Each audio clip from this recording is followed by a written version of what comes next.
A gente já refletiu sobre o tema da salvação, mesmo que de forma panorâmica, mas nós vimos ali algumas doutrinas que fazem parte desse processo. Às noites, nós falamos um pouco sobre narrativas que tratam de confissões que não foram acompanhadas pela regeneração. E, obviamente, não haveria mudança de vida, salvação, santificação e tudo mais. E nessa manhã, meus irmãos, está aí na apostila, nessa pequena apostila, o tema é a pertinência do autoexame. Então, nós não queremos examinar aqui o descrente. O que nós queremos examinar, e essa é a proposta do estudo, é o trabalho que a igreja tem realizado. No curso de evangelismo eu trouxe esses 3 pontos, aqui eu acrescentei outros elementos, né? Mas esses 3 pontos, meus irmãos, que iremos hoje analisar, eles nascem em um interesse equivocado humano. E baseado nesse interesse equivocado, nós acabamos distorcendo um pouco as coisas. O próprio propósito da igreja, a mensagem do evangelho. E estes erros, eles acabam facilitando com que as pessoas adentrem as nossas igrejas sem terem de fato confessado e entendido o evangelho. Então eu acho muito importante esse nosso cartão de visita, que é o evangelho, às pessoas, ser o mais claro, o mais objetivo possível, tá? Graças a Deus, né, as palavras que foram trazidas nos devocionais, porque elas acabaram dando suporte ao que nós temos falado aqui. E a de hoje também não foi diferente, né? Quando o Alexandre falava sobre que Jesus não tem interesse de lotar igrejas de qualquer forma, com pessoas de qualquer índole, é exatamente isso que a Bíblia diz. Ele procura verdadeiros adoradores, não qualquer um. Não pessoas com qualquer intenção. Então, eu acho interessante a gente examinar esses detalhes, porque isso toca em muita coisa no meu evangélico, tá? E novamente eu digo aqui, meus irmãos, que nós não podemos utilizar o conhecimento da palavra para entrarmos em debates inúteis, para ficarmos atacando as pessoas de forma intencional. A gente tem que ter sempre um espírito de humildade, porque todos nós estamos passíveis de erro. Mas o que nós queremos aqui não é analisar exatamente pessoas, mas estruturas eclesiásticas, filosofias ministeriais, e nos perguntarmos se aquilo que às vezes nós fazemos tem respaldo bíblico, tá? Então este é o grande ponto que nós queremos compartilhar com os irmãos. Na introdução diz assim: a autoavaliação é comum no meio secular. Eu coloquei o exemplo do balanço financeiro. Então a empresa passou anos usando certas estratégias, alcançando certos resultados, às vezes não. E este balanço é um modo de analisar as estratégias, compará-las com os resultados, com os rendimentos, para saber se de fato a coisa está caminhando bem. Se a gente lembrar, por exemplo, de um pit stop, a ideia do pit stop é fazer uma análise rápida da condição do carro, né? Como é que está o câmbio, como é que está o retorno do piloto, como é que estão as rodas, como é que está o combustível, para quê? Para que ele possa continuar bem. Uma vez nós tivemos no seminário um mini congresso chamado Fermata. E eu não entendi, porque a fermata, para quem lê partitura, é uma pausa na música que você demora-se naquela pausa o tanto que você quiser. Ela não estabelece um tempo fixo. É uma pausa. E aí no meio da fermata é que eu entendi, né, o palestrante dizendo: vocês, pastores, vão carregar um fardo maior do que um pai de família, porque além da família de vocês, vocês carregarão e se envolverão em conflitos de várias famílias da igreja e de outras. Então vocês precisam de pausa, ou então vocês quebram, né? ou então vocês quebram. Recentemente, uma igreja já se despedindo do seu pastor, eu achei muito interessante. Primeira vez que eu vi, ele me contou isso. Ele sairia em dezembro, seria o fim do contrato. Início de outubro, a igreja disse: pastor, você vai ter 3 meses para você respirar. Porque você passou muitas dificuldades aqui, e aí você sai em dezembro. Com toda essa luta já para em janeiro iniciar outra, então a gente quer que você tenha esses 3 meses aí para você viajar, para você ver seus parentes, para você descansar. E ele achou aquilo extraordinário. E realmente foi. Porque a igreja fez uma leitura correta da pessoa. É um ser humano que precisa desta pausa, deste balanço, deste autoexame, ou então a gente entra em pane. Por que a nossa geração se mantém de pé à base de remédio? Então tem gente que toma remédio para dormir, tem gente que toma remédio para ficar de pé durante o dia, tem gente que toma remédio para tudo. Por que a gente está vivendo à base de remédio? Porque a gente está extrapolando os limites do nosso corpo, da nossa mente, e o corpo ele responde, ele reage.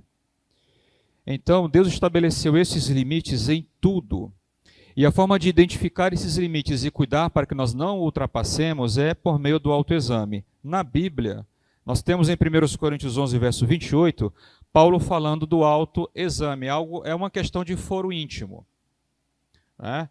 Eu até dava o exemplo da ceia, conversando com Paulo César, de que nenhum diácono pode proibir alguém de cear. Nenhum, nem o pastor. Porque na Bíblia, a decisão de tomar a ceia é do indivíduo. Lembram lá desse texto? Cada um examine-se. Eu não posso chegar aqui no Paulo César: olha, meu irmão, não vou dar para ti não, porque, meu amigo, passe. Se a pessoa tiver audácia de cear, sabendo que não pode, ela vai se ver com Deus. Porque Deus revela a sua ira de várias formas. É lá no trabalho, é na saúde do indivíduo, é nos relacionamentos, é na vida financeira, de várias formas. Mas ele pune. Tanto é que Paulo diz lá, né? Não é à toa que muitos dentre vós estão doentes e outros que já até morreram. Então, ceia mata. Segundo a teologia paulina, não é brincadeira. Então, o autoexame na Escritura é uma ferramenta importantíssima para a gente ter um cuidado sobre nós que às vezes os outros não têm. E às vezes você tem amigo que é tão amigo que não te fala a verdade, porque não quer te ofender. E aí tem uma frase que diz que às vezes os nossos inimigos nos ajudam muito mais porque ele bate em cima de um erro nosso, que os nossos coleguinhas não querem tocar. Igual a história, né, de um irmão que era inclusive era meu companheiro, né, de visita. E eu não sei se eu já falei essa história, mas se falei, não estavam todos aqui. E ele tinha um amigo, e este amigo dele era uma autoridade na cidade, era um cara valente, era um cara que andava armado. E todo mundo no bairro sabia que a mulher dele traía ele.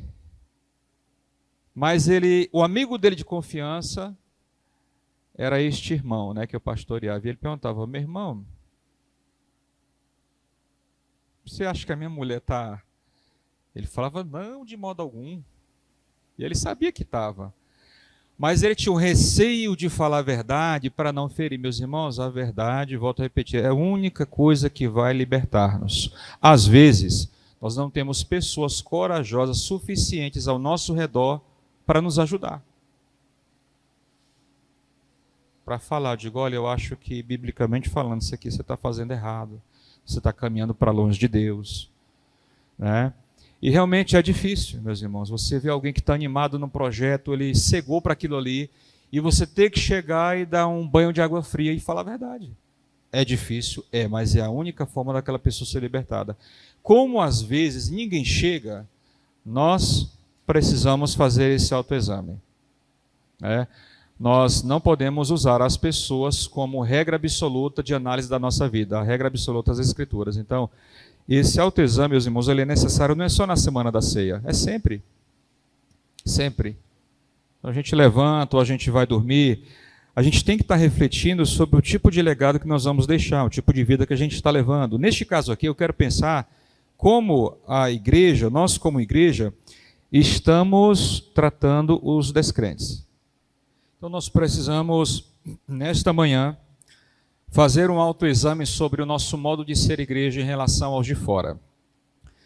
Como a gente está trabalhando com eles, como é que a gente pensa o crescimento da igreja, como é que a gente se comporta em relação às pessoas, não só descrentes, mas crentes de outras igrejas. Nós vamos tratar disso também, tá bom?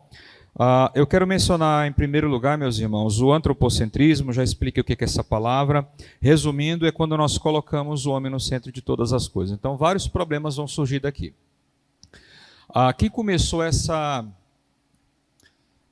filosofia aqui foi um homem chamado Protágoras, século 6 a.C. Ele falava assim: o homem é a medida de todas as coisas. A gente está numa sociedade que ela tem o homem como o grande centro. Nós chamamos isso, inclusive, de secularismo. É um modo de enxergar a vida, mas desconsiderando que Deus existe. Então, só é verdade aquilo que o ser humano pode observar e comprovar cientificamente. Nós estamos também na época do relativismo. As pessoas não acreditam que exista uma verdade universal e inquestionável. Então, eu digo... Deus existe, e aí vem uma diz fala assim, não, isso aí é a tua verdade. E a tua verdade não vale para os outros, só para ti. Minha verdade é, Deus não existe. E a gente vai conviver pacificamente, nós vamos partir o mesmo pão e vida que segue. Então o relativismo, ele vai pulverizar a ideia de que existe uma verdade absoluta, que é a palavra de Deus. Ele fala, não, essa é a tua verdade, aquilo ali tem a verdade dele, mas não existe um princípio verdadeiro que governe a todos. Os nossos dias são assim. O homem é o centro, é o comandante, é o rei e é o dono de todas as coisas. Só que o problema, meus irmãos, é quando isso entra na igreja. Aí os cultos, eles param de ser elaborados para agradar a Deus, para agradar as pessoas. Então a pergunta não é mais o que a Bíblia diz sobre o culto cristão. A pergunta é, como é que nós podemos fazer para agradar a igreja e atrair as pessoas para virem para a nossa igreja? Então o que a gente faz? Vamos colocar bailarinas durante o culto? Vamos fazer sorteios após o culto? Vamos colocar um jumento de gravata dentro do templo? Isso aqui é história real, Imperatriz. Vocês não falaram que no Maranhão tem muito jumento? Pois é, pegaram um e colocaram a gravata e a comunidade toda ali interessada e foram para saber o que era. Meus irmãos, a Bíblia não aprova. Mas como o foco é o ser humano e como atraí-lo de qualquer forma, as pessoas estão fazendo isso. Tá? Então é preocupante, porque a negligência espiritual necessariamente vai acontecer. Porque o ser humano, do jeito que ele vê ao mundo, ele não está interessado na espiritualidade, ele quer saber de coisas que lhe beneficiem. E essas igrejas e esses pregadores vão dar exatamente o que essas pessoas querem. Vamos ler Jeremias 6, versos 13 e 14. Texto bem interessante. Eu estou pegando um texto do Antigo Testamento e depois vamos ler outro do Novo Testamento para vocês verem que, independente da época, sempre a instituição religiosa ela teve essa tentação de querer agradar as pessoas e não a Deus. Aqui nós estamos falando do templo do Antigo Testamento com seus profetas e sacerdotes. Diz assim, porque são todos gananciosos, o problema do materialismo, né? Do mais pobre ao mais rico. E todos eles agem com falsidade, desde o profeta até o sacerdote. Como é que eles agem com falsidade? Olha, também se ocupam em curar superficialmente, a ferida do meu povo, dizendo paz, paz, mas não a paz. Então, pode deixar aqui nessa tela, meus irmãos, olha só, o que esses líderes fazem? Eles agem falsamente, eles são gananciosos. Percebam que geralmente as heresias, elas estão relacionadas à questão financeira. O falso profeta não mente por mentir. Ele quer de alguma forma te ludibriar para se beneficiar financeiramente. Geralmente essas coisas estão conectadas. E eu acrescento até um terceiro elemento que os irmãos podem estar observando: uma vida sexual imoral. Porque se não há espiritualidade, se há ganância material, geralmente essas pessoas têm uma vida impura sexualmente falando. Mas aí ele diz assim, ó, eles curam superficialmente. Isso. Abuso de autoridade. Isso. E aí, meus irmãos, eles não tratam da raiz do problema das pessoas. As pessoas não estão em paz com Deus, porque estão em pecado. A nação de Israel está praticando idolatria, está distante. O próprio Deus está dizendo que não há paz entre o povo e ele. Mas o que é que os profetas dizem? Está tudo tranquilo. Então não é semelhante aos dias de hoje? Eu estava pensando, o pastor Alexandre hoje pregando, e eu pensando aqui, quantos ministérios têm coragem de colocar um tema desse? A gente não vê. Meus irmãos, os temas das conferências é uma coisa extremamente positiva e agradável. A palavra vitória não desaparece nunca destas cenas. Então, é óbvio que o nosso Deus é um Deus de vitórias e bênçãos, mas será que é só isso o Evangelho? Será que nós estamos tão bem assim espiritualmente? Será que existe tanta paz entre nós e Deus e os nossos irmãos que nós não precisemos mais dessas mensagens? Então, quando nós pensamos demais em agradar as pessoas, nós não confrontamos essas pessoas com a verdade. A gente cura superficialmente para não desagradá-las. E aí chega um irmãozinho e fala assim, pastor, eu gosto mesmo é de homem. O que a Bíblia fala? Eu vou dizer, não, isso é apenas uma... Como Freud dizia, apenas uma pulsão, fica em paz, isso aí você não vai tirar. Ou como disse o Caio Fábio, né?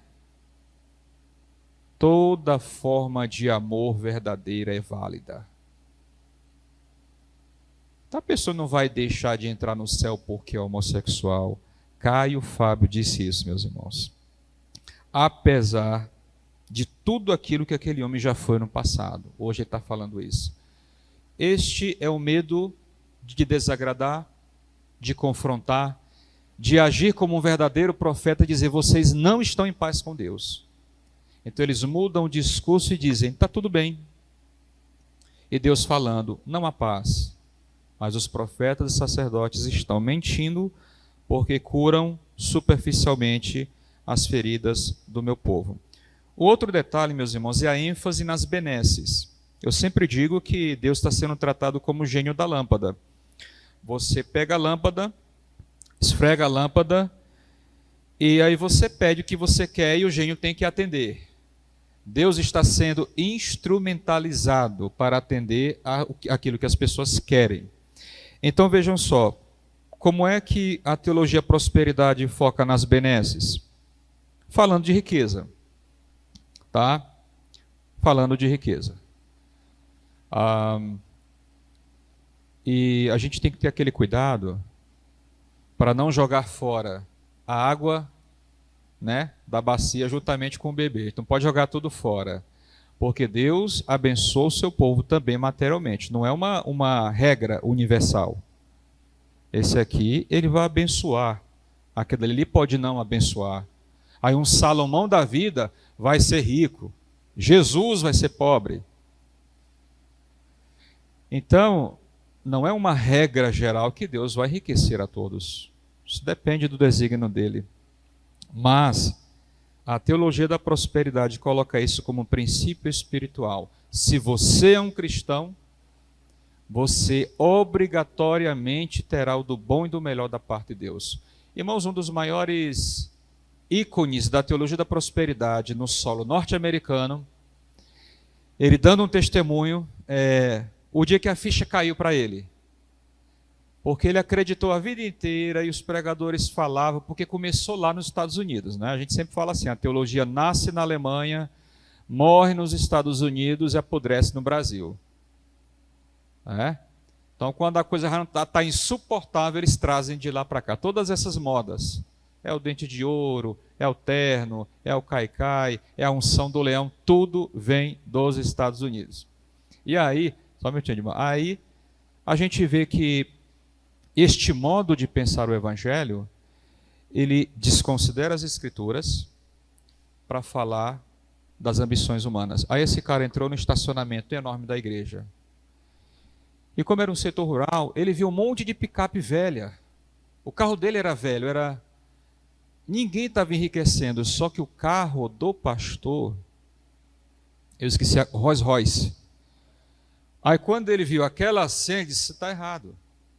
Se essa teologia é verdadeira, porque somente este pastor está prosperando. Então ele teve que ver aquela cena, um monte de carro velho usado, e o carro do líder é uma máquina. A ficha caiu, ele abandonou aquele, eu não vou nem chamar aquilo de ministério, e ele criou, meus irmãos, um instituto de teologia para combater a teologia da prosperidade. E convocou teólogos para escreverem na sua revista, escreverem livros, porque ele viu que aquilo não procedia. Foi uma cena dura quando ele viu aquele estacionamento, né? E a gente conta, meus irmãos, com uma proteção sobre tudo. Vocês viram o texto de ontem, né? O que atenta bem para a lei perfeita e nela se exercita, sendo praticante operoso, será abençoado em tudo aquilo que fizer. E aí as pessoas levam apenas para este lado. Então Deus, você pode ser uma bênção no seu trabalho, ensinando pessoas, testemunhando, né, sendo luz. Deus pode abençoar também materialmente, Deus pode abençoar na saúde, abençoar te dando filhos obedientes. São N formas, mas eles invertem isso para atingir uma ambição específica das pessoas, né? No caso lá era alcançar o famoso sonho americano. Como é que é a teologia do coaching centraliza o homem? É quando eles dizem que a coisa mais importante da vida é a autoestima. Então eles elevam o ser humano à última potência, né? Vou repetir as frases que eu espero que Deus tenha misericórdia desses teólogos. A gente não fica feliz e nem deseja que sejam condenados, que Deus tenha misericórdia. Ele diz assim, ó, Deus tem o lápis e você tem a borracha. Na Bíblia nós temos assim, ó,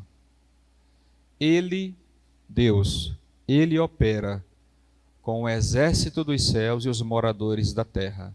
E não há ninguém que possa deter a sua mão. Mas Ele diz, farei toda a minha vontade. Aí chega um pregador que está diante de uma plateia faminta para ouvir coisas agradáveis, coisas que elevem seu ego, que digam que você é o máximo. E ele fala, Deus tem um lápis da história? Tem. Mas você tem a borracha. Você desfaz os propósitos de Deus, você que decide. Isso aí são os pregadores, meus irmãos. Isso é pouco? Então vou citar Victor Azevedo, que disse, se Jesus estivesse no lugar de Adão, Jesus também teria pecado. Quando eu falei sobre quanta dose de veneno nós já consumimos, eu estava lembrando dessas coisas, porque eles estão na internet, eles estão nos vídeos de Zap. Se Jesus estivesse no lugar de Adão, Jesus também teria pecado. Veja o que esse cara diz. Meus irmãos, uma plateia enorme, ninguém se levanta para falar, o senhor está errado. Ninguém. As pessoas ouvem caladas e dão glória a Deus. Por que ele falou isso? Para dizer o seguinte, ó, você é frágil, Jesus também erraria, então fique na paz, fique na paz. Sempre centralizando o homem, sempre preocupado com a vontade do homem e acaba ignorando a verdade divina. Aí, meus irmãos, como é que a teologia inclusiva coloca o homem no centro? Eu espero que se um dia entrar um divorciado, um adúltero, um homossexual, ou quem quer que seja na nossa igreja, que a gente receba bem, respeite. Eu tenho a impressão de que a igreja brasileira ela não está preparada para receber certas pessoas. Sempre a igreja vai aparecer um e outro que não são daquele rebanho. E uma coisa, meus irmãos, é a gente ter um posicionamento contra o pecado. Outra coisa é tratar mal as pessoas. E isso a Bíblia não nos ensina. A Bíblia diz para nós amarmos todos, porque o amor constrói a ponte para que essas pessoas nos escutem. Agora vamos falar só do pecado em si. O que a teologia inclusiva faz? Ela diz, em Romanos 1, Deus não está condenando o homossexualismo nem o lesbianismo.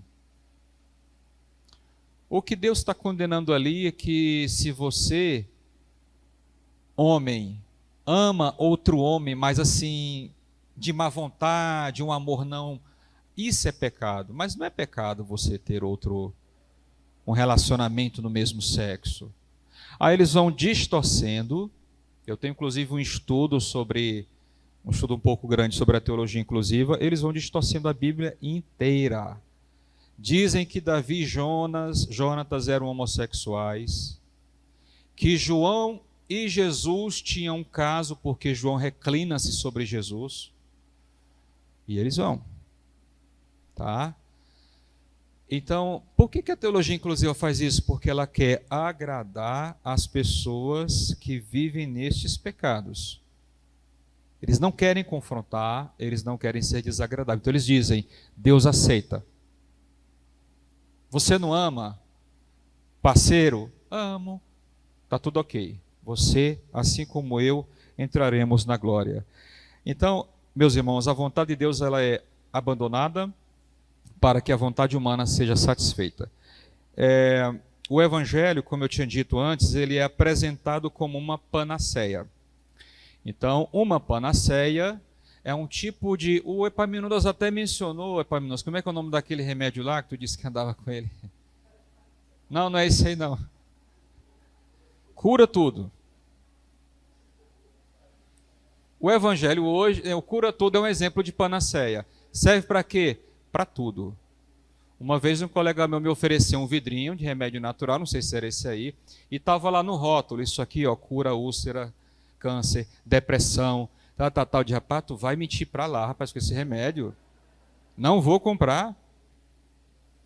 As clínicas aí de câncer já tinham falido se isso aqui funcionasse. Então, o Evangelho está sendo apresentado assim, o Edilmar tem um problema na coluna, se ele se converter, vai estar resolvido. Ele até se endireitou. Se o Ribinho tiver um problema X, ele se converter... Meus irmãos, a conversão, o principal problema que ela resolve definitivamente é o problema do pecado. Nós somos perdoados e salvos.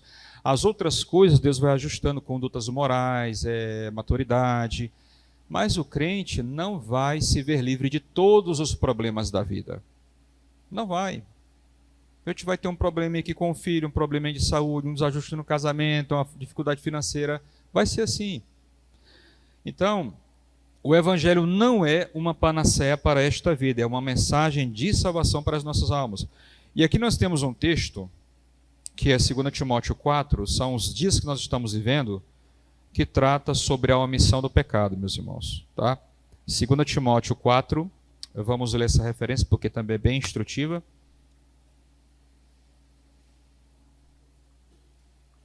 Segunda Timóteo 4, versos 3 e 4, diz assim. Olha, primeiro detalhe, percebam que Jesus não está falando dos dias dele. Chegará o tempo. Então, naqueles dias não estava exatamente assim. Então, ele está falando do futuro. Vai chegar o tempo em que não suportarão a sã doutrina. Eu vou dar exemplo de 2 tipos de pessoas. Teve um jovem, acho que ele era da Assembleia de Deus, chegou em Amarante, aí sentou num culto de estudo e ficou observando. Falei com ele, não perguntei também de onde era. Só perguntei quem é o nome dele. E aí na outra quinta ele foi, na outra quinta ele foi, e ele falou assim, pastor, eu vou ficar aqui. Eu digo, ok. Mas aconteceu algum problema? Ele disse, não, eu só quero aprender Bíblia. Eu tenho fome da palavra, eu quero aprender, é isso. Ok. Mas, irmãos, houve caso de eu estar também num culto de doutrina e chega uma pessoa, eu fui saber depois, né? Uma pessoa que era da linha neopentecostal. E aqui eu abro um parênteses, tenho vários amigos neopentecostais, inclusive pastores, e me relaciono bem. Agora, em relação às ideias, eu nem converso. Então a gente tem que separar, meus irmãos, as ideias das pessoas. É sempre tratar bem e respeitar. E aí, ela entrou, e o que ela estava esperando? Ela estava esperando eu pular, ficar em pé em cima do púlpito, tirar um mortal carpado, gritar, rolar no chão. E ela me viu pregando do jeito que eu estou pregando aqui. No meio do estudo, ela vazou. Tipo assim, aqui não dá para mim não, isso aqui é igreja morta. Tem igreja morta, uma igreja fria, porque as pessoas assimilam o poder de Deus com barulho, né?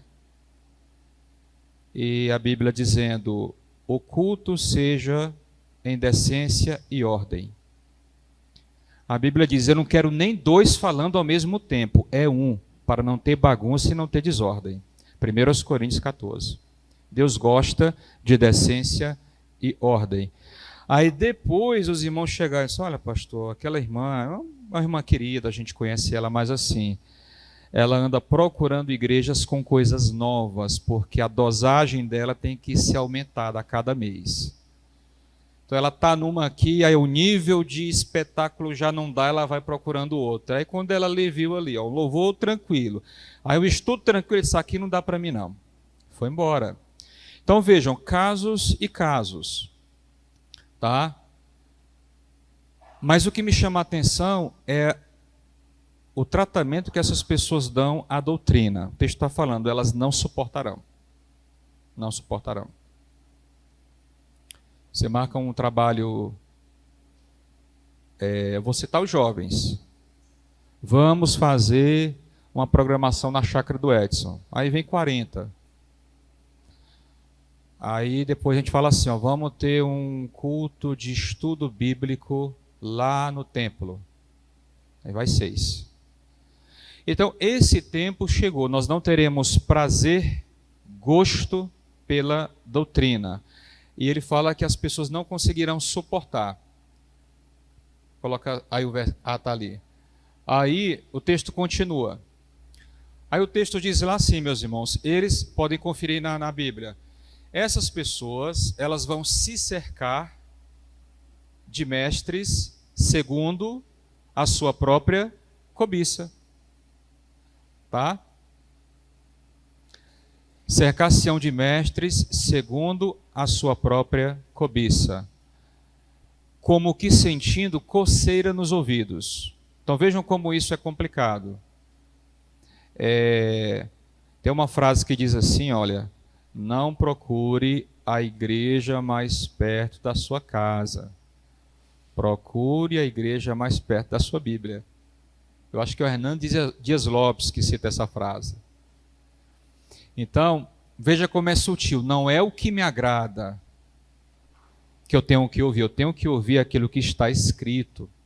Porque o recado de Deus, meus irmãos, vem daquilo que está escrito. Esse texto ele é muito forte, porque Jesus está falando destes dias que nós estamos vivendo. Tá bom? Inclusive eu citei para vocês, a gente pensa assim, meu Deus do céu, que barbaridade. Pois é. Um pastor que disse que no dia X um espírito de morte iria sair meia-noite e todo mundo que tivesse na rua, era no período da Páscoa, todo mundo que tivesse fora de casa iria morrer. E aí eu tinha um grupo de estudo lá em Amarante e uma das irmãs, não era nem da nossa igreja, ela falou assim, pastor, estou para morrer de medo. Ela era de outra igreja, e ela ouviu esse vídeo, e ela disse assim, minha irmã já está trancada já no quarto. Ela disse, não vai sair de casa essa semana porque, pastor, está um vídeo circulando no WhatsApp. E eu brinquei, eu falei, irmã, nesse dia aí, meia-noite, eu vou botar minha cadeira lá na porta, lá no meio da rua, lá no pôr do muro. E no outro dia, que vai ser o dia do nosso estudo, eu vou te perguntar cadê esse espírito. Aí passou o dia, nada aconteceu, para variar, e ela chegou lá. Aquele pouco de vergonha. Pastor, a gente tem que compreender mesmo a Bíblia, a gente se assusta com nada. Eu digo, pois é. Aí o bom não foi isso, o bom foi depois, que esse mesmo pastor, meus irmãos, vocês podem procurar na internet, no YouTube, eu acho que ainda está lá. Esse mesmo pastor disse o seguinte: sabe por que não se cumpriu? Porque Deus mentiu para mim. Procurem lá. Deus mentiu para mim. Ela me mandou o vídeo, né? Que eu não vou atrás, mas ela me mandou. Depois eu olhei, pastor, aberração. E aí eu não duvido que tenham pessoas ali no norte e no sul do país acreditando. Rapaz, realmente Deus passou a perna aí no pastor. O pastor é mais confiável do que Deus. Então, meus irmãos, são as aberrações do nosso tempo, tá? Então, nossa igreja e a igreja do Senhor Jesus, como qualquer outra igreja, precisa ter o cuidado para não colocar o homem no centro de tudo. É Deus que vai ser adorado, o culto era para ele, a mensagem a ser pregada é a dele, o propósito da evangelização é o que glorifica a Deus, então vai ser assim, Deus no centro. E o antropocentrismo é um dos problemas que tenta nos seduzir, né? As igrejas procuram agradar as pessoas. Tem um movimento, meus irmãos, eu não sei se vocês já viram, fiquei até preocupado, chamam de PGM, se eu não me engano, e a igreja tem essas modas, vem o G12, aí vem isso, aí vem aquilo, você não vê nada na escritura disso, mas eles vão aparecendo. Aí um pastor falou assim para mim: pastor, a minha denominação está convocando todos os pastores para ir lá pegar esse treinamento, e eu não vou. Não vou. Eu falei, por que não? Ele disse, porque este modelo, esse projeto aí de igreja, eles priorizam a comunhão e eles extinguem a questão da disciplina. Você não pode disciplinar ninguém. Então você tem que receber as pessoas do modo que elas se sintam mais bem, como se estivessem em casa. Então é não falar de pecado, é não disciplinar, é não exortar, não confrontar. Então a ideia é comunhão, propiciar um ambiente em que as pessoas se sintam bem. E ele disse, eu não vou. E ele tinha uma gráfica, inclusive foi ele que imprimiu o meu livro, lá, a primeira remessa, ele me falou isso, eu não vou. Não vou levar minha igreja para aprender um absurdo desse. Mas vejam só, era algo que estava partindo da denominação. Um foco em comunhão e um desprezo pela palavra. Então, a gente tem que tomar esse cuidado de nos perguntarmos, quando eu evangelizo alguém, qual é a minha preocupação? É agradar a pessoa ou dar o recado de Deus para ela? Qual é o meu objetivo? Né? Então esse é o exame. O segundo ponto, todas as igrejas, elas têm ferramentas que não contrariam a palavra. Todas. Então, se você utilizar o recurso das redes sociais, tem igreja que faz um ótimo trabalho de divulgação, né, do tipo de ajuda que ela oferece para a sociedade. Então, é uma ferramenta legítima porque não contraria a palavra, ela não distorce o evangelho. Então, o critério sempre vai ser esse, a Bíblia. Será que este modo de apresentar o evangelho, de ser igreja, está de acordo com as escrituras? A gente usa mecanismos, né, como data show, instrumento musical, passeios, refeições. Então, tudo que a gente fizer que não contrariar as escrituras, está ok. O problema é quando essas práticas passam a tirar Deus do centro. Eu não sei se vocês já viram igrejas que não estão colocando mais nem o púlpito no centro do templo, né? Elas colocam lá no cantinho, aí vem 1 hora e meia de louvor, o pregador tem que falar 10 minutinhos e ser rápido, porque o pessoal já começa a se levantar, e aí volta pro louvor, Então, são desajustes que a liderança tem que notar. Então, o critério é esse, Edilmar. Se não viola as escrituras, pode ser utilizado. Distorcer os valores bíblicos tem que ser evitado. Né? Então a gente tem um mundo aí de possibilidades para a própria ICEB vai se modernizando, né? A gente tem um mundo de possibilidades, ferramentas que não violam as escrituras. Agora essas que violam não dá para negociar, tá bom? O que é o pragmatismo? Aqui eu coloquei assim, colocar os resultados no centro, né? Eu coloquei de caneta mesmo. Então isso aqui é preocupante, meus irmãos, porque é o seguinte, é da vontade de Deus que os pecadores se convertam. A gente não pode aqui defender aquela ideia. Não, a questão da quantidade de crentes não tem valor nenhum. Tem, meus irmãos, que Deus mandou a gente evangelizar. Ele quer que o reino dele se expanda e alcance as pessoas. Então essa questão do número, do aumento, lembra das parábolas do reino?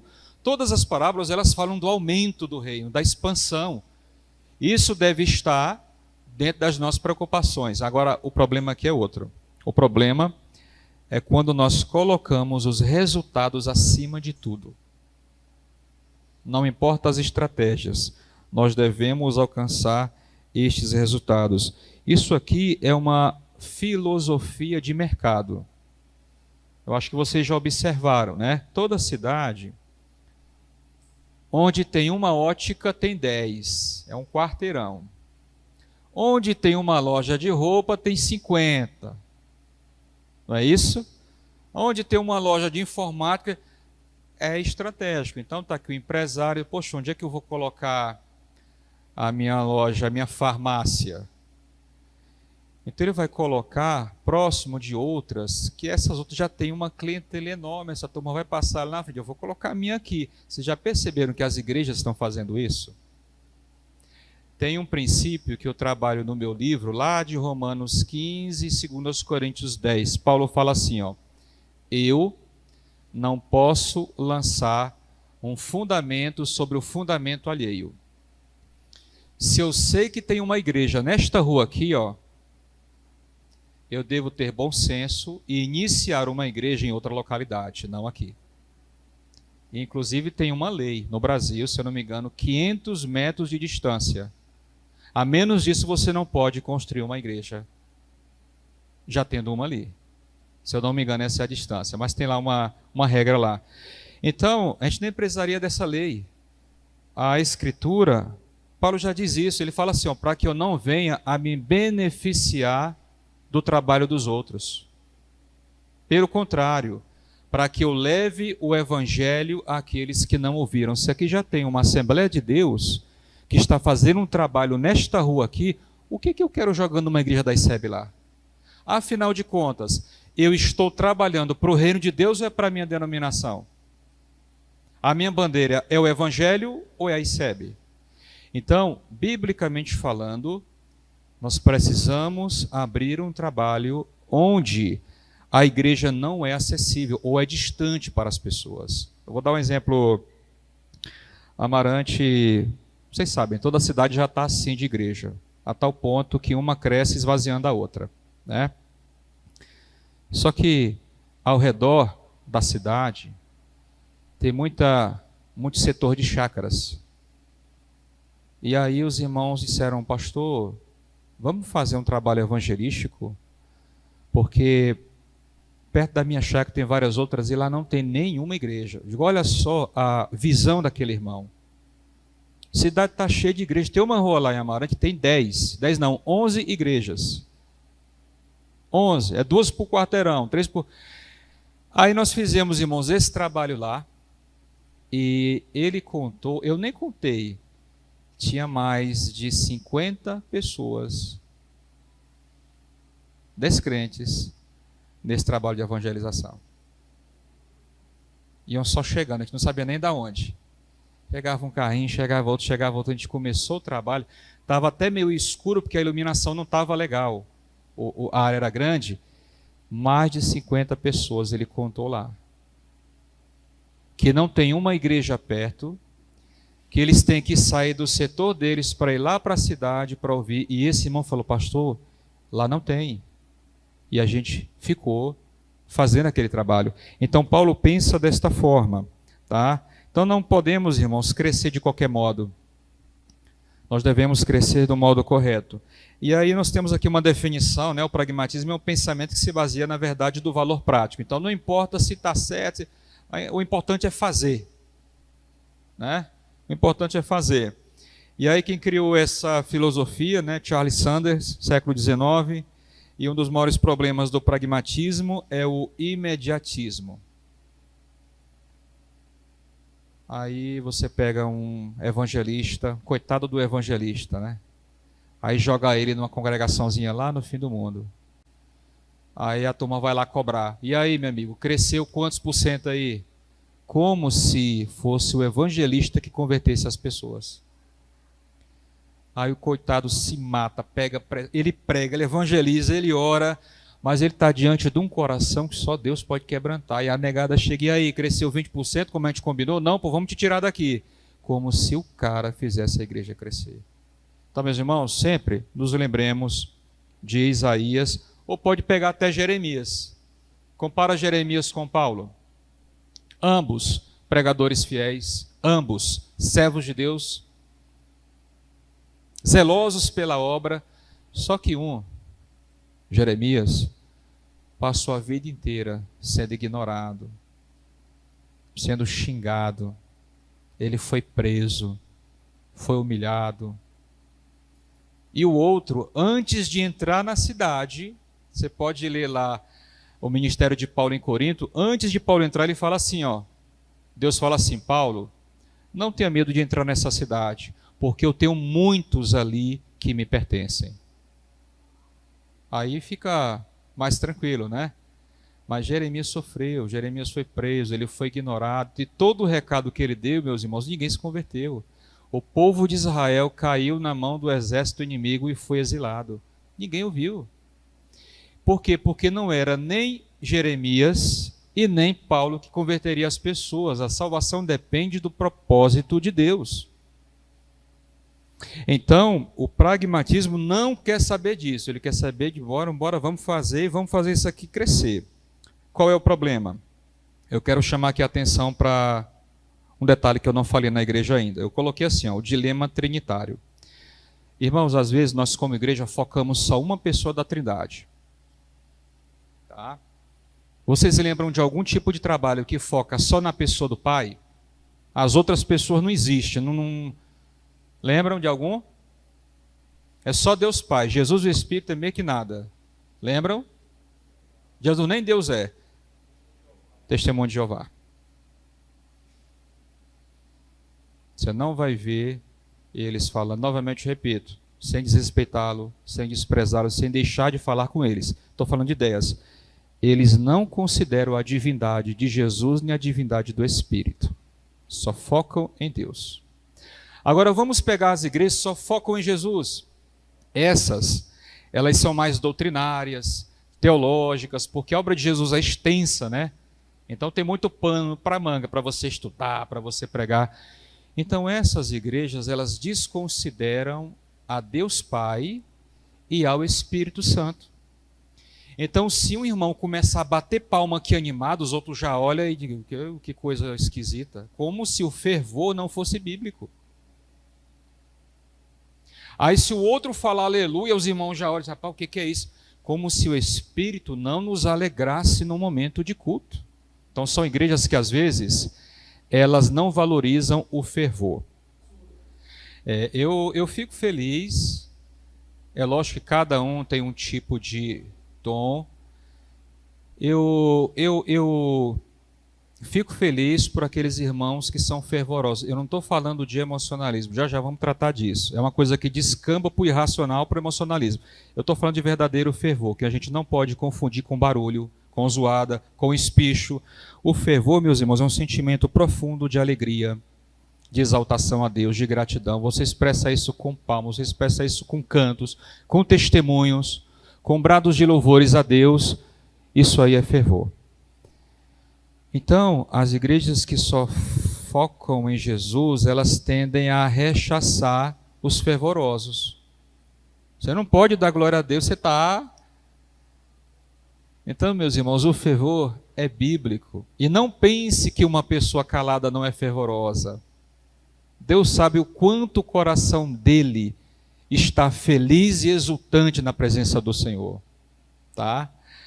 E aí, como é que são os ministérios que só focam no Espírito? Como é que são? Eles não têm apego com o estudo da palavra. Se você falar de doutrinas bíblicas, quais são os 3 estados de Cristo? O que é a doutrina da justificação? Eles não estudam. Porque o foco são as experiências. E às vezes, a experiência da pessoa vai contra o que a Bíblia diz, mas a igreja prefere a experiência, porque a pessoa sentiu. Eu vou dar um exemplo. Então está aqui a Iva e o Walter. Se casaram em Cristo Jesus. Aí eu falo assim, ó, Deus me falou que a Iva não é para o Walter. Meus irmãos, mas não é a Bíblia que institui o casamento? Que defende a aliança do matrimônio? E agora Deus é contra? Então, às vezes, as revelações e as visões vão contra o que a Bíblia diz. As pessoas ficam com a revelação. Então, elas não examinam, elas não vão para o texto bíblico, né? Tem um fulano aí que ele vive profetizando coisas que não se cumprem. Ah, aquela quadra vai cair, que não sei o quê. As pessoas amam, mas nada daquilo ali está no texto bíblico. Então, às vezes, essas igrejas, elas só focam na experiência. Os pregadores não estudam. Por quê? Porque Deus vai dar na hora. Então, eu vou chegar no púlpito, eu não estudei nada, eu vou abrir aqui em qualquer lugar, né? Judas se matou, aí tudo mais. Aí depois eu fecho e eu começo o meu show. Deus está me dizendo aqui, Deus está me falando aquilo, e eu não estou explicando nada para ninguém. A igreja não será alimentada se a palavra não for concedida e interpretada. É como diz o Hernandes Dias Lopes, alguns pregadores abrem no texto, leem um texto, saem do texto e nunca mais voltam para o texto. Eles começam a viajar, e sonho, isso e aquilo, e a história do não sei de quem. Então, o que a gente precisa, meus irmãos? Equilíbrio. Equilíbrio. Deus Pai, Deus Filho e Deus Espírito. A gente precisa ser uma igreja que reconhece a soberania de Deus. A gente precisa ser uma igreja estudiosa na palavra. A gente precisa ser uma igreja fervorosa, que ora, que trabalha, que serve, que evangeliza. Equilíbrio. Mas às vezes não há esse equilíbrio. Vamos ler Mateus 22, 29. Olha que coisa interessante, que exemplo interessante de equilíbrio. Diz assim: Jesus, porém, lhes respondeu: este é o vosso erro, não conheceis as Escrituras nem o poder de Deus. Aí, meus irmãos, olha só. Se a gente focar só no primeiro item, nós estamos errados. Porque a gente vai pensar assim, ó, não, a igreja é só para estudar, é só para ler. Então, a gente não pode dizer que Deus cura, que Deus não faz milagres, que Deus não... Então é só, vamos ficar só nisso aqui. Nós estamos errando. Porque ele menciona as Escrituras e o quê? O poder de Deus. A própria palavra é poderosa para fazer milagres. Agora, se nós ficarmos também só nesse segundo item aqui, ó, não, o negócio aqui é o poder. Não, vamos estudar. Não, o negócio aqui é tira as cadeias do meio que o bicho agora vai pegar. Então, meus irmãos, percebam como Jesus é cirúrgico. Vocês erram porque vocês não conhecem nem as Escrituras e nem o poder de Deus. Nós precisamos de equilíbrio. Se não tivermos este equilíbrio, nós vamos ser pragmáticos. E aí, meus irmãos, geralmente nós negligenciamos a teologia. O Dr. Martin Lloyd-Jones, um dos maiores teólogos da Igreja Anglicana, tem um livro que o título é assim, ó, Sincero, mas errado. A pessoa é sincera, ela é bem intencionada, ela é zelosa, ela vai em cima, vai embaixo e faz, mas está errado.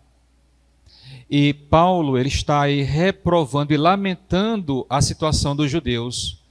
Eles são extremamente zelosos. Mas, o que é que diz o texto? Sem entendimento. Eu vou dar exemplos de zelo dos judeus sem entendimento. Por que eles mataram Jesus? Aquilo foi zelo. Zelo. Jesus chega e diz assim: eu sou filho de Deus. Eles: o quê? Você é o quê? Não vá querer se comparar a Deus, não. Vejam só, extremamente zelosos, mas sem entendimento. Você é o quê? Filho de Deus. Isso é blasfêmia.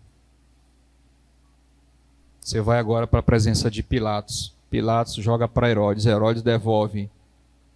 O que eu faço com esse homem? O povo disse o quê? Crucifica.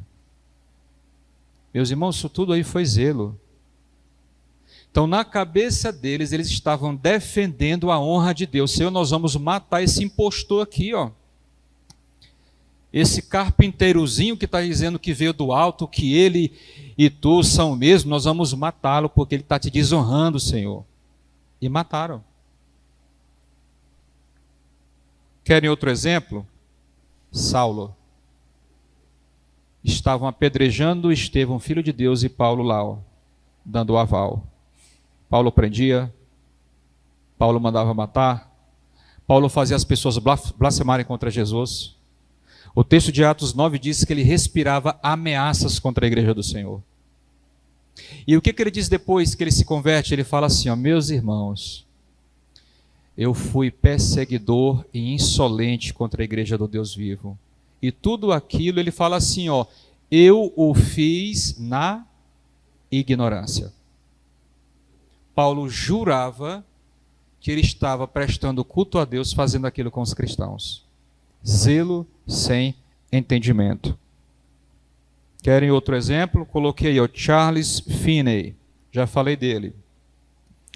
O homem que iniciou esse tipo de evangelismo emocional, apelativo, vamos botar mesmo as pessoas para serem encurraladas, vamos apelar para as emoções, vamos tocar uma música de fundo para desequilibrar esse povo emocionalmente para eles virem a Cristo.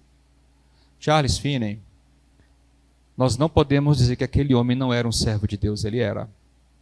Aquele homem orava, aquele homem era zeloso. Mas, irmãos, como ele errou. E eu já citei para vocês uma pesquisa que fizeram em solo americano. Com milhares de cristãos de uma denominação. E sabe qual foi o resultado da pesquisa? De todas as pessoas que foram evangelizadas por aquele método, apenas 9% permaneceram firmes. Assim, se isso é um balanço de uma empresa, ela faliu. Ela faliu.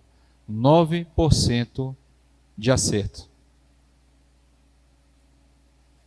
Os demais caíram fora.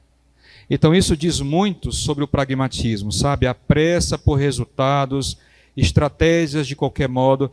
E eu quero, meus irmãos, que vocês observem, mas observemos com humildade no coração, porque nós também somos falhos, nós não somos igreja perfeita nenhuma mas observe com humildade. Quando aparece uma nova onda numa igreja, todas as demais começam a adotar. Congresso do ano passado de homens, eu chamei um vice-presidente de uma certa igreja, que é uma igreja que a gente tem um plano de, no futuro, pastoreá-la. E a gente tem uma conversa bem aberta, só que eu estava preocupado com a igreja. Sabe essa onda da igreja pintada de preto, e o fumaceiro, e um tamborzão, né, um latão no lugar do púlpito? A ideia é agradar, nós somos moderninhos. E por aí vai. Aí uma apareceu com isso e todas as outras copiaram. Vocês notaram, acho que vocês notaram. Aí eu perguntei para ele, meu irmão, ouvi falar que lá também. Ele ficou ali meio desajeitado, não, mas não sei o quê. Então, meus irmãos, qual a necessidade que nós temos de vestir a roupa da moda? Nós não temos o Evangelho, nós não temos o poder de Deus, nós não temos crentes em Jesus que estão pregando. Qual a necessidade de a gente estar sempre usando a roupa da moda? Devemos ser criteriosos. Se é algo positivo que chegou para as igrejas, Olha que coisa extraordinária o nosso sistema lá do Prover, que muitas igrejas usam. Um recurso online que você ali, um recurso eletrônico, você tem cadastrado todos os irmãos, idade, endereço, pedido de oração, aniversário, tudo. Tu tem a igreja mapeada num clique. Num clique. Imagine aquilo numa denominação, a nível de denominação, todas as igrejas, pastores. Então aquilo é uma excelente ferramenta, mas ela não viola a Escritura. Mas algumas coisas, elas apenas têm o intuito de imitar o mundo. Eu quero que vocês pesquisem, esse é um dever de casa, o Ministério Vineard. Apesar de as músicas em si, eu gostar bastante, e o grupo canta algumas, eu não quero que vocês olhem o grupo musical, não. Pesquisem o Ministério Vineard, o que é que eles estão fazendo com as igrejas. Nos Estados Unidos, e isso já chegou no Brasil, ó. Pesquisem. Vineard. Pesquisem. E aí os irmãos vão entender muita coisa em nosso meio, tá? Irmãos, o outro problema do pragmatismo é o clientelismo. Eu peço aos irmãos, não tentem tirar ninguém da sua igreja, tá? Não façam isso. Porque assim, ó, como as igrejas pararam de evangelizar, a moda agora é chamar os crentes das outras igrejas para nós. Essa é a moda. Então é comum uma pessoa chegar para você, ó, miga, é assim que a mulher fala, né? Miga, vai lá na minha igreja. Poxa, vai no descrente, vai evangelizar. Mas é fácil ir no aquário, né? O peixezinho já está ali, ó, prontinho, é só, você pega até com a mão. Vai evangelizar. Então, meus irmãos, essa prática do clientelismo, ela é terrível. Aí está lá o pastor, o cara fez um sacrifício danado para discipular, para evangelizar. Aí você vai lá e fala assim, ó, vem para a minha igreja. Irmãos, tem casos raros, não é tão raro. Eu vou dar o exemplo de Lutero. Lutero tinha que mudar. Então, se Lutero chegasse para mim assim, pastor Robson, a igreja que eu estou está pregando salvação por obras, estão vendendo indulgência, estão colocando a gente para se ajoelhar diante de Maria, estão fazendo... E não dá para eu ficar lá não, eu quero ficar aqui. Eu digo, seja bem-vindo. Seja bem-vindo. Porque se trata de heresias gravíssimas e quase que incontornáveis. Ok. Agora, não, porque o irmão pisou no meu pé. Não, fique lá. Persevere lá. Sirva lá. O clientelismo, ele está na Bíblia. Alguém leia Mateus 23, que a gente pensa que começou ontem, né? Leiam aí Mateus 23, 15.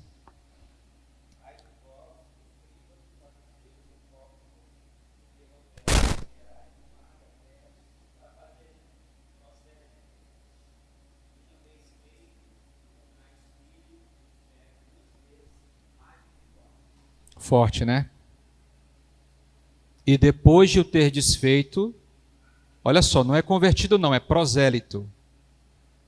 Vocês tornam essa pessoa 2 vezes mais filho do inferno do que vocês. Qual é a preocupação? Então, o Pedro aqui é um descrente, está perambulando pelas igrejas, fala assim, Pedro, vai lá para a minha igreja. E geralmente, irmãos, tem uma questão de ego nosso, a gente quer que a nossa igreja seja maior, que... Pedro, vamos lá para a nossa igreja. Eu nem me preocupo se o Pedro é um salvo, se ele creu, se ele entendeu o evangelho. Eu só falo assim, vai lá, vamos lá. Isso é proselitismo, é você querer pessoas na sua instituição, ao invés de querê-las no reino de Deus. É isso que a gente faz. A gente fala mais da nossa instituição do que do reino de Deus. E isso, meus irmãos, está na cabeça das pessoas. Eu evangelizei um cara lá em Amarante, não vou citar aqui a igreja dele, aí, e ele é estudioso da palavra, ele estava sem congregar. Passou uma crise no casamento, aí ele me chamou, e ele falou assim, pastor, eu estou gostando muito dos estudos, mas eu estou preocupado. Eu falei, por quê? Porque eu vou ter que ir para a tua igreja. Eu falei, não, quem disse que tu vai ter que ir para a minha igreja? Não, mas eu pensei que você estava... Não, meu irmão, é o reino de Deus que você precisa participar. Então, você chega para evangelizar as pessoas, elas já se enxergam como clientes. Tipo assim, ó, ele só está vindo para me arrastar para a igreja dele. Então, aquele sentimento de ele está vindo para me explicar o evangelho porque ele quer que o reino de Deus venha sobre mim. Isso desapareceu. E às vezes, irmãos, a gente de fato trata as pessoas como objeto, como cliente. Porque antes de falar do amor, de Cristo, da cruz, a gente fala da nossa igreja. Então vamos evitar essa prática. Se o teu colega, se a tua colega visitou a igreja e gostou, deixa à vontade. Mas esse negócio de sai de lá e vem para cá, vamos evitar, porque isso é clientelismo, é um modo pragmático de querer fazer a igreja crescer, e não é o que a Bíblia nos encoraja a fazer, não, tá bom? Eu recebi uma pessoa em 5 anos e meio em Imperatriz, uma pessoa na minha igreja. Ah, pastor, eu vou ficar aqui. Eu falei, por quê? Porque está acontecendo isso, eu estou muito, até psicologicamente eu estou abalado. Aí eu fui lá conversar com a família dele, que ele era um cara novo, não era um adolescente, a família confirmou. Aí a gente recebeu. Tá? Eu já tive caso em Amarante, chegar uma equipe de louvor na minha casa. A equipe inteira. 5 jovens. Pastor, nós estamos saindo lá da nossa igreja, a gente vai congregar aqui, tal. E eu sei que músico é um ser fora da curva, né, Gabriel? Nós somos difíceis. Não presta, né? E eu perguntei o que era, tal. Eles ficaram com aquele amigo, eu digo, olha, vocês não vão ficar aqui não. Volta lá, conversa com o pastor. Foi uma coisinha bem pequena. Irmãos, eu iria ganhar uma equipe completa de louvor. Mas eu fiquei pensando, poxa, como seria ruim eu perder uma equipe completa? E eles se ajustaram lá de novo. Né? Foi uma picuinha, uma coisa pequena. Então, vamos pensar no outro. Tá? Existem casos e casos. Último problema, não vou falar dos judaizantes não por causa do tempo. Último problema, igrejismo. O que é isso aqui? Já não é colocar os métodos no centro, é colocar a instituição no centro. Tipo assim, ó, nós, batistas, somos os melhores. Né? Nós, a igreja X, somos a melhor da cidade. Nós, os católicos, nós, os adventistas. Esse discurso tem que ser evitado. E aí nós temos uma definição aqui. O que é o igrejismo? É você reduzir a sua missão aos limites das 4 paredes. Então minha missão é só aqui, ó. Então eu chamo pessoas, eu faço isso, eu faço aquilo. E a igreja, meus irmãos, ela perdeu o seu senso de missão na sociedade. Cadê os grandes artistas cristãos? Cadê? Na Idade Média, as pessoas mais nobres da ciência, da arquitetura, da música eram cristãos. Vocês já imaginaram como seria incrível que o melhor cirurgião de Araguaína fosse um cristão e que ele não tivesse vergonha de esconder isso? Olha o valor que a igreja receberia. O melhor professor da cidade é um cristão. O melhor artista de Araguaína é um cristão. O melhor gerente de banco, a pessoa que tem contato, que é conhecida na cidade inteira, é um cristão. E ele fala do evangelho. Meus irmãos, a gente consegue enxergar o impacto disso? Como essas pessoas em posições estratégicas impactariam toda a cidade, mas a gente desvalorizou a nossa missão na sociedade. A gente vai lá no trabalho como qualquer um, vai lá na rua como qualquer um. Nós devemos ser este sal e esta luz fora das 4 paredes. Então, o que nós temos aí? Nós vamos começar a adorar o nosso prédio. Tanto é que a gente chama o nosso prédio de igreja. Não é isso? No Antigo Testamento, o templo de fato é um prédio. No Novo, não. O templo no Novo Testamento somos nós. Então, aqui está a igreja, ali está a igreja se reúne. Isso aqui é um prédio. Nosso templo lá é um prédio. Mas eu quero que vocês leiam Atos 17, 24. Esse é um texto muito interessante. Eu não sei quem me fez essa pergunta ontem, e eu falei, amanhã nós vamos tratar disso no estudo, sobre a questão do templo em si, tá bom? Atos 17, 24. Diz assim: O Deus que fez o mundo e tudo o que nele há, Senhor do céu e da terra, olha o que diz agora, não habita em templos feitos por mãos humanas. Mas, pastor, lá no Antigo Testamento, Deus não se revelava no templo? Ah, sim, lá sim. Lá, isso era fato. Mas isso aqui está falando da igreja, do Novo Testamento, da Nova Aliança. Deus não habita em nenhum templo feito por mãos humanas. Ele habita nas pessoas que se reúnem nestes locais. Então, o valor do templo é porque ele abriga a igreja do Senhor. Tá? Ele não tem um valor próprio em si. É a presença de Deus e da igreja que está ali reunida. Então ele diz aí, ele não habita em templos feitos por mãos humanas. A gente vê isso também no decorrer da conversa de Jesus com a mulher samaritana. Já vamos mencionar, tá? Mas por que as pessoas se apegam tanto ao prédio? É porque isso é herança do catolicismo medieval. No catolicismo medieval, se você não estivesse na igreja, você já estava perdido. Se você não fosse velado na igreja, tua alma já estava no inferno. Se você morresse sem ser batizado, você já também estava no inferno. É por isso que eles batizam em lugar dos mortos. Até hoje. Não sei se vocês já viram isso, né? Está ali o caixão, na hora do enterro já, aí chega alguém, pega ali, já vi isso, pega um ramozinho, coloca na água e começa a jogar em cima do caixão, batizando o morto. Porque o pensamento é, se ele não for batizado pela igreja, vai para o inferno. Então isso é catolicismo medieval. Meus irmãos, olhar para o prédio e achar que ele tem um poder místico, que ali dentro a gente tem que ter esse pensamento sobre Deus. Tá? E aí, nós, nesse igrejismo, nós negligenciamos o evangelismo. Porque como tudo é aqui dentro, a gente esquece o lá fora. Né? Mateus 5, 13 e 14 diz que nós somos o sal de quê? Nós somos o sal dos prédios religiosos. Nós somos a luz da catedral. Não, nós somos a luz do mundo. O sal da terra. A nossa missão é ampla. Tá? E em 2 Coríntios 5, 20, Paulo diz que nós somos embaixadores de Deus. E nós clamamos, nós advertimos as pessoas a que elas se reconciliem com Deus. Foi o que eu disse sobre o evangelismo. Pregue, pregue, pregue. E no final exorte essas pessoas a crerem em Jesus, porque é o que elas precisam. Este chamado do evangelho precisa ser feito ao descrente quando você evangeliza cada um deles. Eu não uso, meus irmãos, essa palavra apelo, não é por causa de alguma coisa sobrenatural, não, porque eu acho a palavra feia mesmo, ela já não está na Bíblia.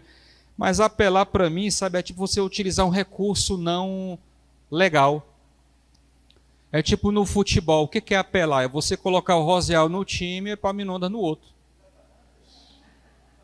Estou brincando, Epaminondas. Então, o apelo é você sair das regras e utilizar um modo injusto de ganhar. Isso é apelo.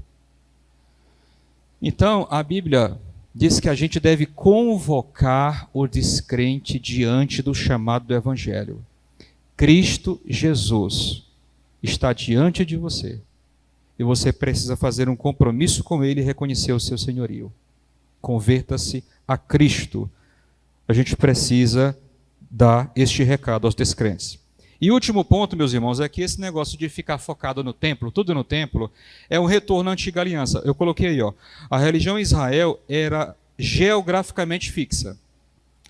Era a religião do venha e veja, porque nós não vamos até você não. Deus não escolheu um local para o templo? Jerusalém. E Deus disse, a adoração é só lá. Aí, israelitas de todas as partes de Israel 3 vezes ao ano tinham que sair das suas cidades para ir lá para o templo.